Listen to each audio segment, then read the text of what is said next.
Коронавируска каршы республикалык штабтын 1 марттагы маалыматына караганда акыркы бир сутка ичинде COVID-19 илдетинен 2 киши каза болду. 2 өлүм тең Бишкек шаарында катталды. 2020 жылдын март айынан бери бул оорудан көз жумган кыргызстандыктар 1466 адамга жетти. Бир күндө 22 кишиге вирус жаңы жуккандыгы маалым болду. Ушуну менен пандемия башталгандан бери инфекцияны жугузуп алгандардын жалпы саны 86.551 адамды түздү. Оорудан 83.210 адам айыгып чыкты. Учурда 353 адам бейтапканаларда дарыланып жатат. Алардын ичинен 93 адам оор, 16сы өтө оор абалда. Ал эми үйүнөн 283 адам дарыланууда.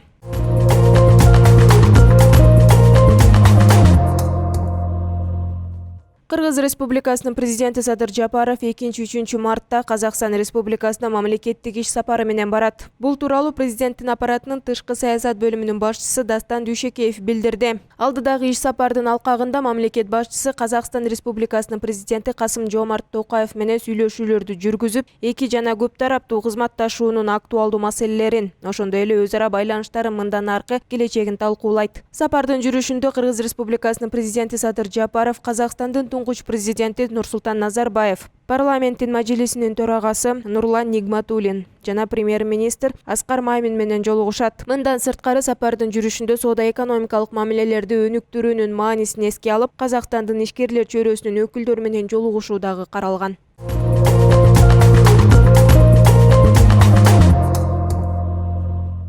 Кыргызстан Мунай ташуучулар бирлиги 1 мартта күйүүчү майдын баасы тууралуу маалымат берди. Аталган бирикменин аткаруучу директору Канат Эшатов басма сөз жыйында билдиргендей, өлкөдө 2021 жылдын январ айынан тарта бензиндин жана дизелдик күйүүчү майдын баасы 14%га жогорулады. Эшатовдун айтымында буга дүйнөлүк базарда жана Орусияда күйүүчү майдын кымбатташы, Казакстандан мунайдын экспорту токтогону себеп.